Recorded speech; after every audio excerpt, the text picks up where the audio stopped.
గర్భధారణ, ప్రసూతి చికిత్స, పిల్లలకు చికిత్స వంటి అన్ని సౌకర్యాలు కలిగిన ఒక పరిపూర్ణమైన ఆసుపత్రి మన సుధా ఫర్టిలిటీ. ఉక్రెయిన్ రష్యా మధ్య యుద్ధం మొదలయ్యి సుదీర్ఘకాలం అయినప్పటికీ ఇప్పటికీ కూడా అదే ఉద్రిక్త పరిస్థితులు, ఎక్కడా కూడా వెనక్కి తగ్గనటువంటి పరిస్థితి. అయితే ఇటీవల మూడవసారి అధికారంలోకి వచ్చిన తర్వాత ప్రధాని నరేంద్ర మోదీ ముందుగా రష్యా పర్యటనకు వెళ్ళడం జరిగింది. ఈ సందర్భంగా ఉక్రెయిన్ అధ్యక్షుడు జెలెన్స్కీ ఒక తీవ్రవాదితోటి, ఒక హంతకుడితోటి భారత ప్రధాని కౌగిలించుకుని సమావేశం అవటం ఏంటి అని చెప్పి బహిరంగంగానే ఆయన విమర్శించినటువంటి పరిస్థితి. అయితే దీని తర్వాత ప్రధాని నరేంద్ర మోదీ పోలాండ్ పర్యటన, పోలాండ్ నుంచి రైల్ 1 తోటి ప్రస్తుతం ఉక్రెయిన్లో పర్యటిస్తున్నారు. ఎందుకంటే జనరల్గా పోలాండ్ వరకు విమానంలో వెళ్ళొచ్చు, ఎయిర్ ఇండియా 1.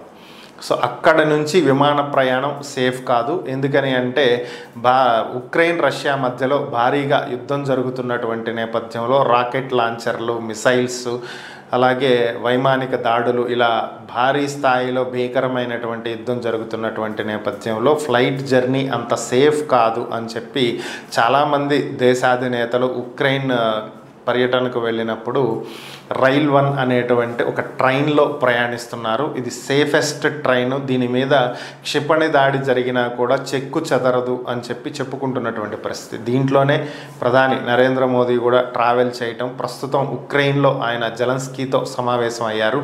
ఈ సమావేశంలో జెలెన్స్కీకి భారత ప్రధాని నరేంద్ర మోదీ కొన్ని కీలకమైనటువంటి అంశాలు చర్చించినట్లుగా సమాచారం. ముందుగా భారత్ని తటస్థ దేశం అని చెప్పి అందరూ మాట్లాడుతున్నారని, అయితే భారత్ ఎప్పుడూ తటస్థ దేశం కాదని, యుద్ధానికి వ్యతిరేకమని, శాంతికి చిహ్నమని, శాంతి వైపే భారత్ నిలబడుతుంది తప్ప యుద్ధం వైపు నిలబడదని చెప్పి మోదీ మరొకసారి పునరుద్ఘాటించడం జరిగింది. రష్యా ఉక్రెయిన్ యుద్ధం మొదలైన మొదటి రోజు నుంచి కూడా చర్చల ద్వారా సమస్యను పరిష్కరించుకోవాలని చెప్పి భారత్ చెప్తూ వస్తుందని, ఎప్పుడూ కూడా తటస్థంగా నిలబడలేదని, శాంతి కోరుకుంటమే తటస్థం అని చెప్పి భావించడం కరెక్ట్ కాదని చెప్పి ఆయన చెప్పడం జరిగింది. అలాగే ఇప్పుడు కూడా ఒక సందేశంతోనే తాను ఉక్రెయిన్ వచ్చానని, యుద్ధం ఆపటానికే భారత్ కూడా ప్రయత్నిస్తుంది అని చెప్పి ఆయన తెలియజేశారు.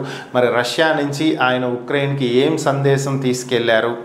ప్రపంచ దేశాలలో ఏ దేశము కూడా ఇప్పటి వరకు యుద్ధం ఆపటానికి చర్చల ద్వారా ఇరు దేశాల అధ్యక్షులతో మాట్లాడి దీన్ని పరిష్కరించేటువంటి ప్రయత్నానికి ముందుకు వచ్చినటువంటి పరిస్థితి లేదు. అంత సాహసం ఎవరూ చేయలేరు. ఒక్క భారత్ మాత్రమే దీనికి పూనుకోవటం జరిగింది. మరి ఇది ఎంతవరకు సఫలీకృతం అవుతుందని చూడాలి.